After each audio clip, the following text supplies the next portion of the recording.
Shall we bow our heads in just a word of prayer? Father, again, we come because we need Thee.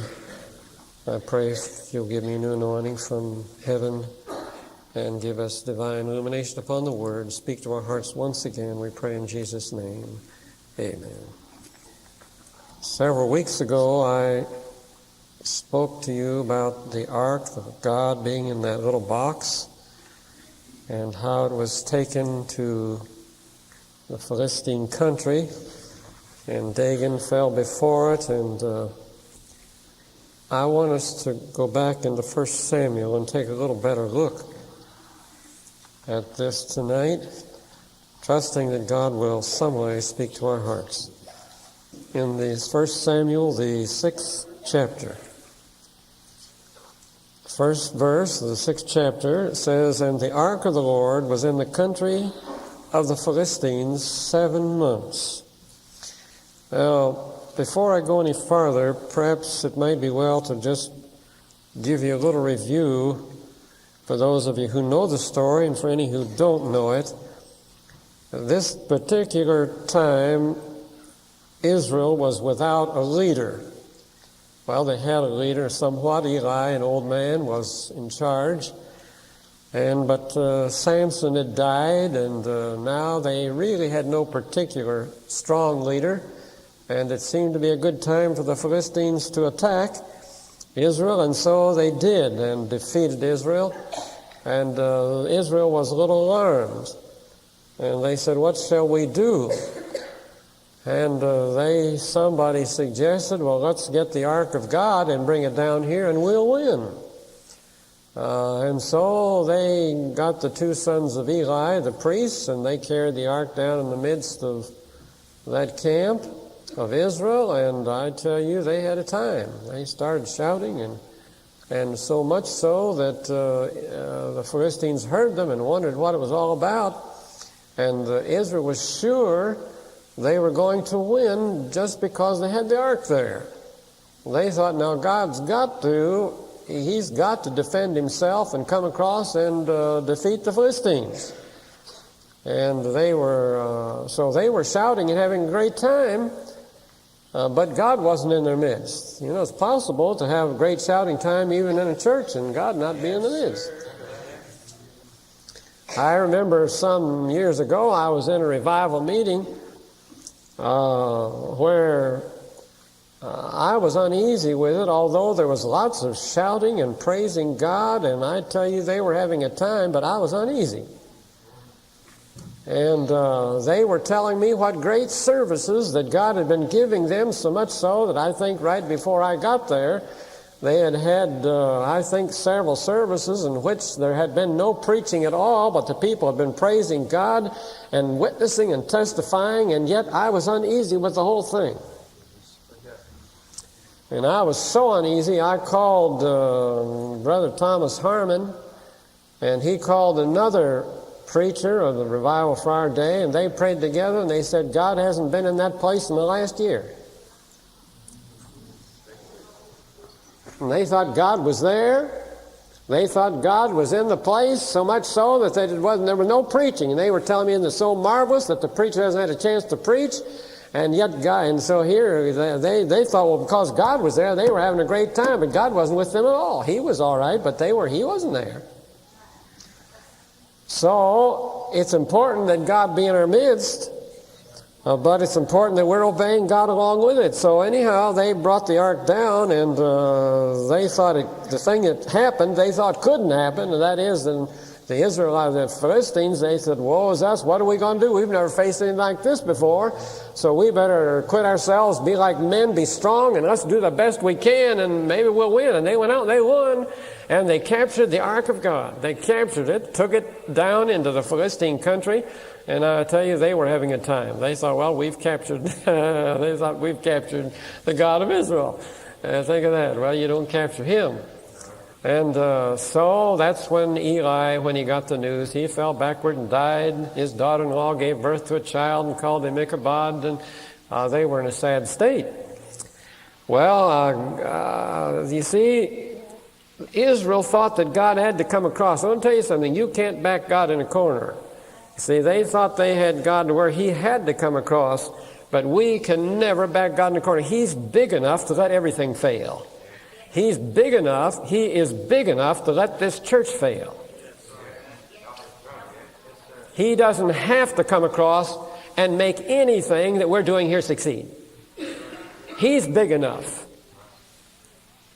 So it's up to us to keep following God, obeying God, to keep going the promises of God and what he has for us. It's up to us to get in line with God, because he's not going to get in line with us.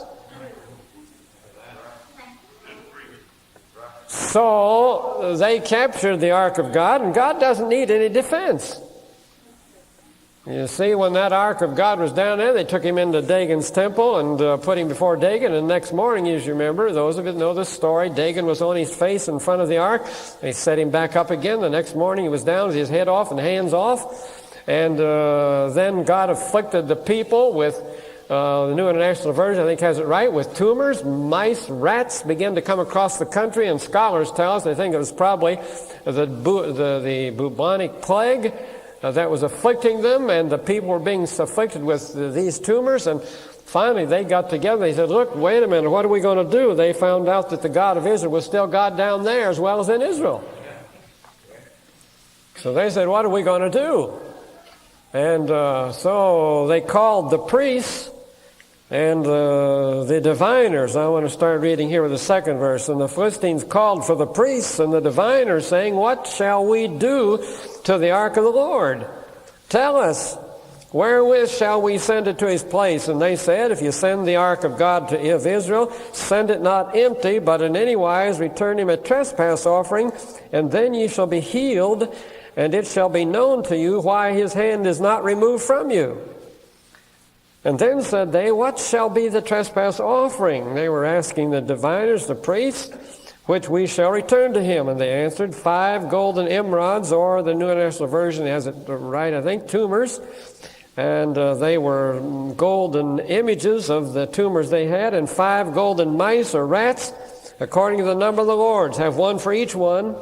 But one plague was on you all and on your lords. Wherefore ye shall make images of your emerods and images of your mice that mar the land, and ye shall give glory to the God of Israel. Peradventure he will lighten his hand from off you, and from off your gods, and from off your land.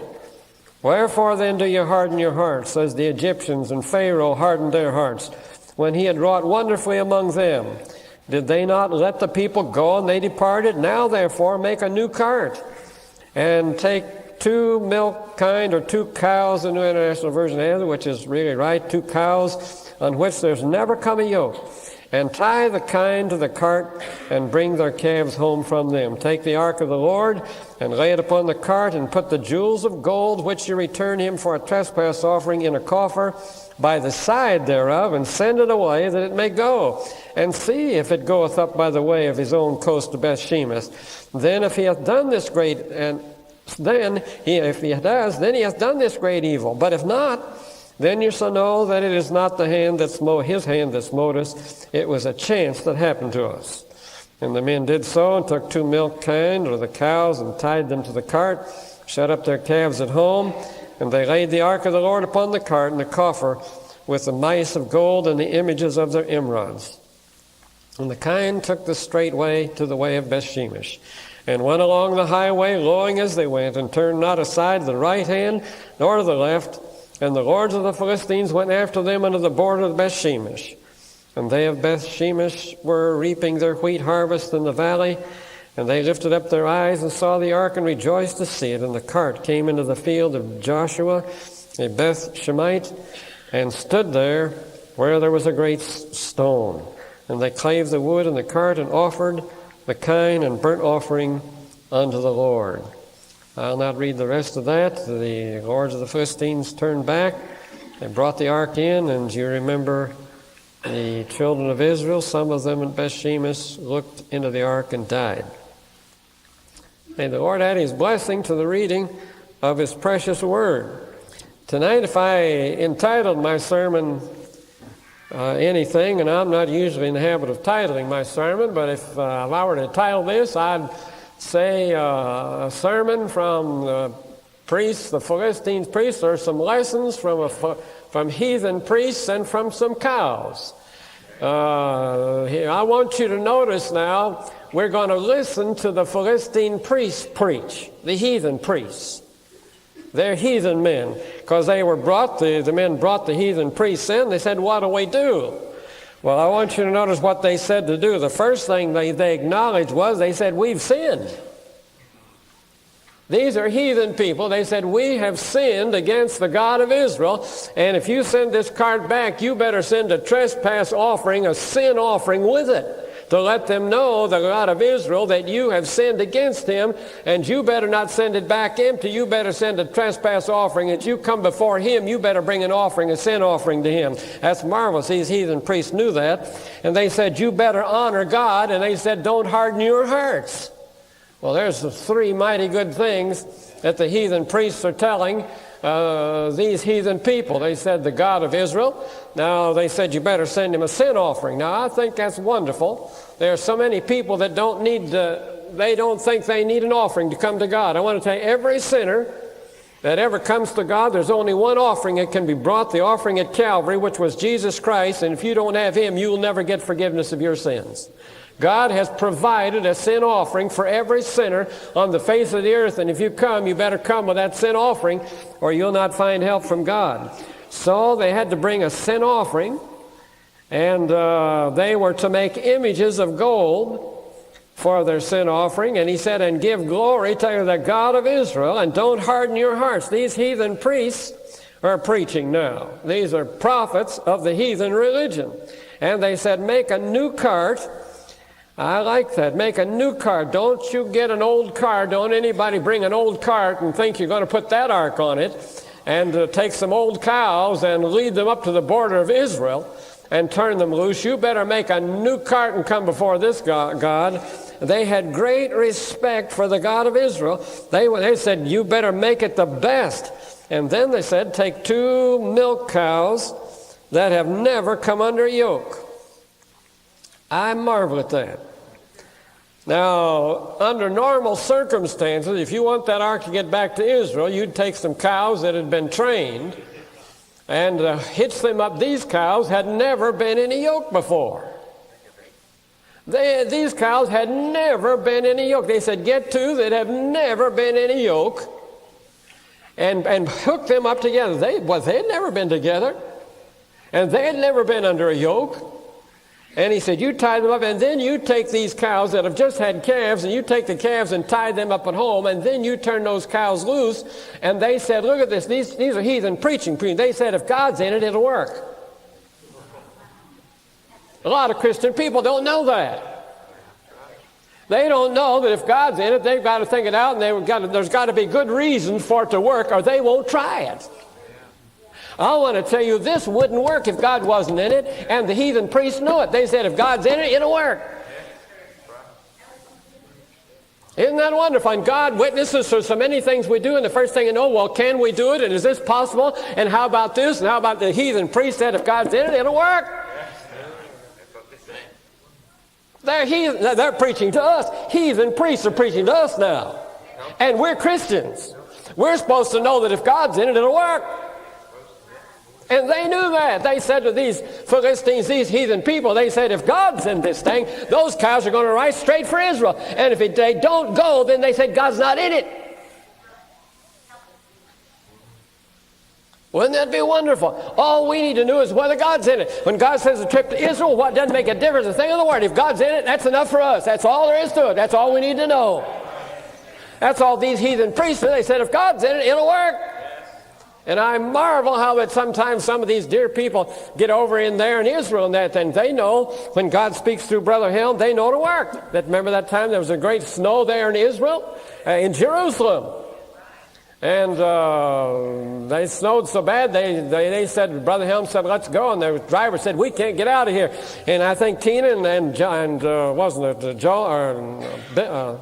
Joseph. Was it Joseph? Well, all of those men, Paul and Joseph, or Paul anyway, and Tina, they said if Brother Helm said it, it'll work. I think the rest of the drivers said, we can't go, we can't get over. They said, if he said it'll work, it'll work. and he's an Israeli, and she's a Catholic. Why do you like that? And they believed. And so many times we say, well, I don't believe we can't do that. It's too bad. It's too late. And they said, it'll work. And these heathen priests said, it'll work if God's in it. And so they said, you get these 2 cows. And they had never been in a yoke before, didn't know what a yoke was for. And they had never been trained under a yoke. They didn't know it. They didn't know how to work with each other. And these heathen priests knew it'll work. And the sensible thing to do was to get 2 cows that had been trained. That was a sensible thing to do, and take them and set them on the road to Israel. So I said, a lot of people don't know that if God's in a thing, it'll work. I'm amazed how many churches there are that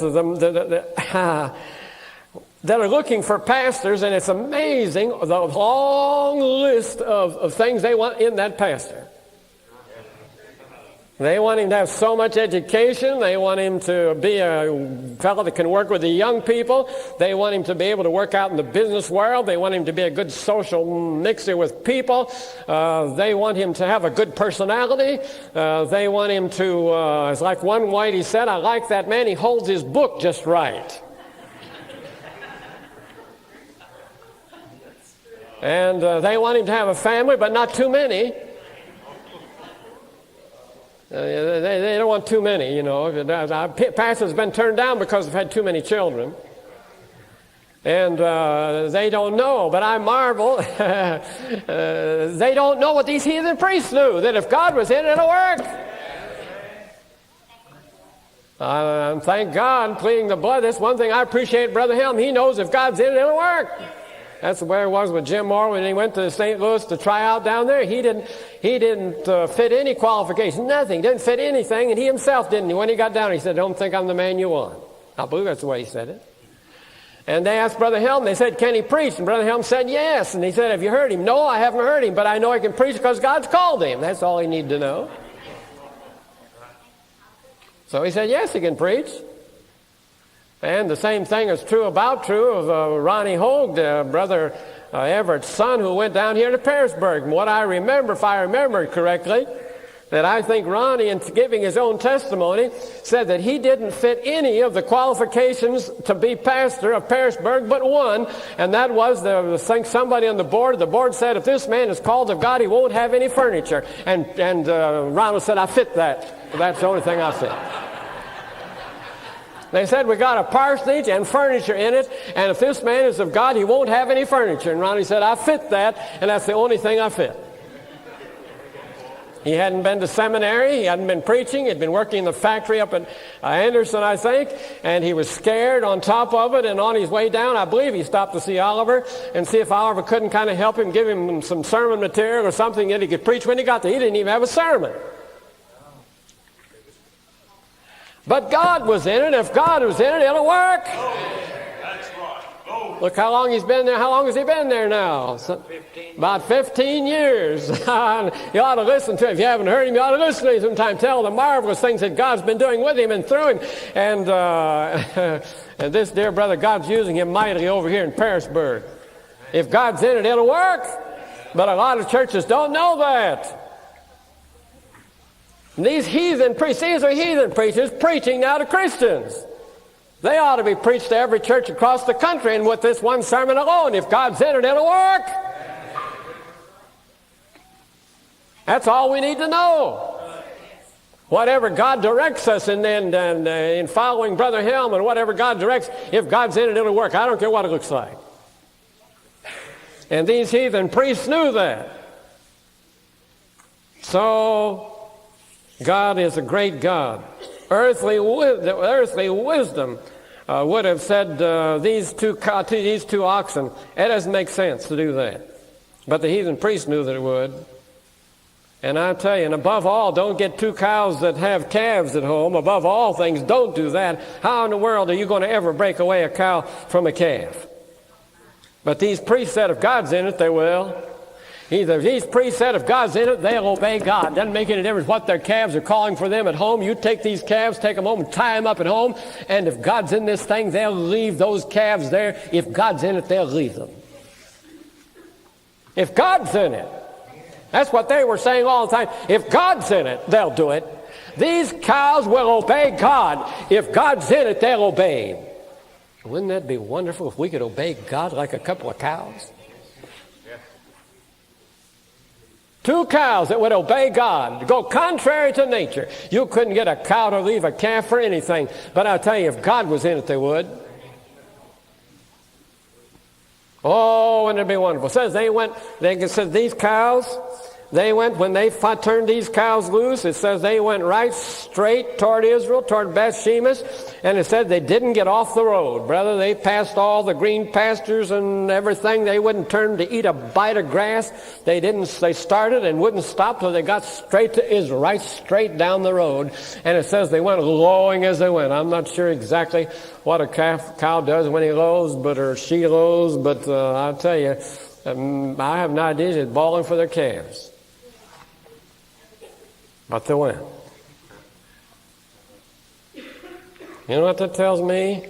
If we obey God like these cows obeyed God, you may have to go obeying God crying sometime. Go ahead and cry, but just go ahead and keep on obeying. Go ahead. The cows cried and went anyhow. Because these heathen priests, they said they'll obey God. I don't care if their calves are home bawling for them and crying for them and everything else, and they're crying for their children. These cows will obey God. They're heathen priests, and they know that. Oh, wouldn't it be wonderful if we could obey God like these cows? But how many times we'd say, well, I've got little ones at home, I'm sorry, I can't make it, and we turn around and go back home. But God, these heathen priests said these cows won't. So these cows will obey God. And they knew they were going to the slaughter. No question in my mind, these cows knew they weren't coming back. I like what Dr. Tozer said. He's talking about a crucified man. I love his description of it. He said a crucified man is a man who's not coming back. I like that. He started with God, brother. He's not coming back. He's not going to say, I'll see you next Tuesday. He's not going to see you next Tuesday. He's going to be next Tuesday where God wants him. He's not coming back. A crucified man. Oh, wouldn't it be wonderful? We talk about crucifying self. There it is, a man walking with God, going with God, following God. And he's a man who doesn't have any plans of his own anymore. A crucified man doesn't have any plans. Their plans are being made for him. And any man who lays down his plans is not crucified man, but crucified man doesn't have any. And he's not coming back. Oh, I want to tell you, dear ones, and these cows were that way. They were going to the slaughter. They weren't coming back to their little calves. They were going to obey God. Can we obey God as much as a couple of cows? Oh, may God help us. So these cows, I tell you, they didn't turn off to the side, the left hand or the right. They didn't stop to eat grass on the way. They were going to the slaughter. When they got there into Israel, to that great stone, they stopped by a stone, a symbol of God. They never stopped till they got there. And the men saw it. They took the oxen, the cart, broke it up and made a sacrifice. These oxen, they knew they were going to sacrifice themselves to God for his cause. And these heathen priests knew the animals would obey God. Oh, these are heathen priests now. Heathen priests and a couple of cows. Preaching to Christians. And they knew more than many Christians know. Oh, I would to God we could obey God like that.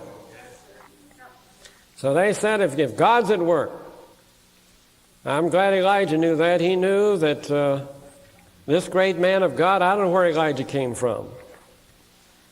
Maybe God doesn't tell us because he doesn't, we knew a little bit. We might try to imitate him or mimic him or pattern after him, and all of a sudden in the 17th chapter of 1 Kings, he just suddenly appears out of the hills. This rough man appears out of the hills and stands before Ahab, and we don't know where he came from, where he was, where God trained him. I don't know how God trained this man. He just suddenly comes on the scene. There he is, this rough man out of the hills. He was never trained to stand before a king. He didn't know any of the king's etiquette. But he was a man that was obeyed God and stood before King Ahab and said, "It'll not rain until I say so." What a thing. And then he turned around and went out. Elijah, what are your plans? I don't know. I've delivered this far. And he didn't know that he got outside. And God said, "Now, what do you do?" He said, "Go hide yourself." Well, he didn't know until he'd finished that. He didn't have any plans.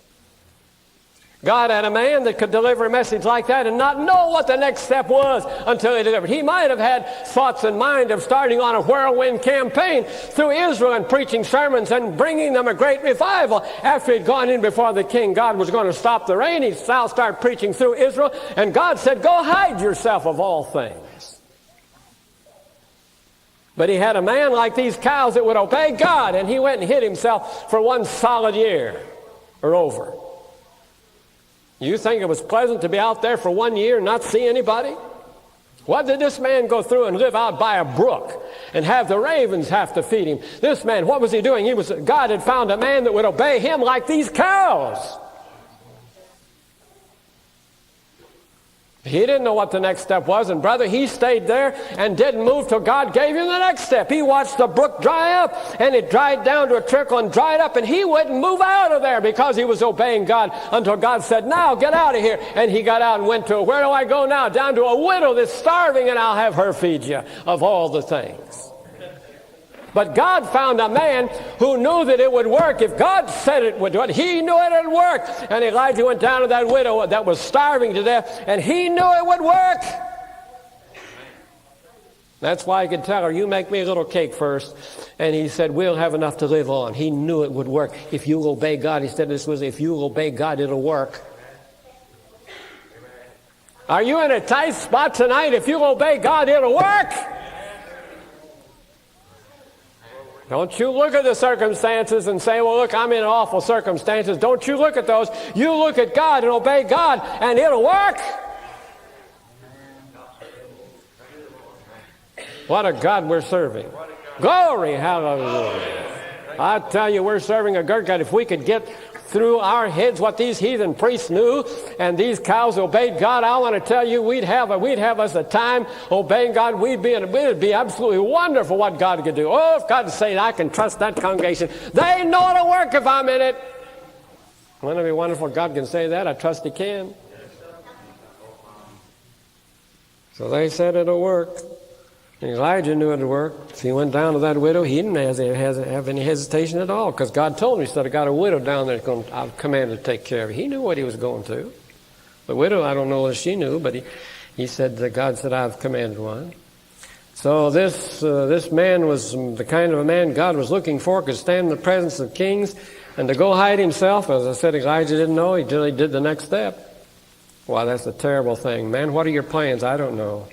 Go to Brother Helm. "What are your plans?" "I don't have any. I'm waiting on God." That sounds ridiculous. And people have turned against Brother Helm because he didn't go out and run big campaigns. Why don't you go out and advertise with the gifts you have and all you can do? You could go out and have a great campaign. Why don't you start turning the world upside down for God?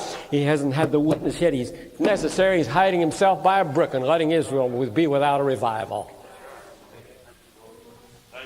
The sensible thing to do is to start out for revival, have a campaign across Israel, call them back to God, and God said, "You be quiet and go out and sit by a brook." He had a man that would obey him like these cows would obey him. Oh, that God can help us to obey him like these cows. And these heathen priests knew it. They said, if God's in it, and even though the calves were crying and they were crying, they still obeyed. Isn't that wonderful to find a man that'll obey even if he has to sit down and cry, but he's still going to obey? That doesn't mean you won't cry. I'll tell you, there'll be some hard spots if you'll walk with God. God will ask you to do some things, but someday when we stand before the throne of God, we'll be glad we did. You may have to cry now, but I'll tell you, you'll rejoice then. Oh, but by faith, We can do it if we could do like these cows, if we could obey God. Wouldn't that be wonderful? We could all obey God like that. I tell you what a time we'd have. What a time we'd have to obey God like that. So, what does the Bible tell us? These cows went to that great rock, the rock of ages, and stopped there till they were slaughtered. What did Jesus tell us in Romans 12:1? I beseech you, therefore, brethren, by the mercies of God, that you present your bodies a living sacrifice. Same thing the cows did.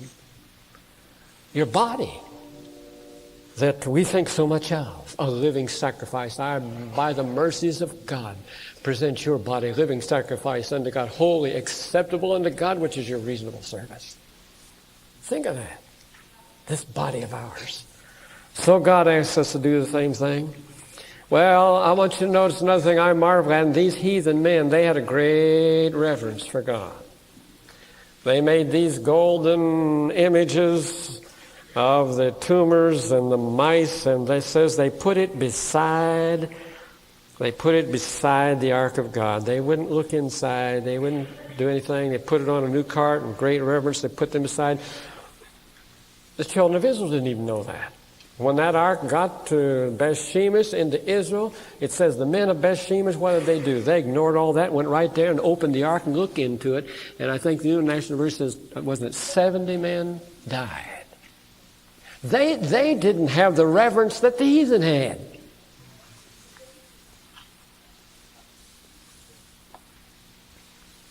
Oh, dear ones, we're serving a great God. But that we had the reverence to honor Him, respect Him, to obey Him, to walk with Him. What would He do with us and for us and through us if He could get us to do that? So they didn't have the reverence that the heathen had. We're serving a great God. So I leave this little message with you tonight, a message from the priests, from heathen priests, and a couple of cows. And I trust that God can help us to obey God and know that a thing will work and obey Him like these cows obeyed Him. No telling what God will do for us and with us and through us.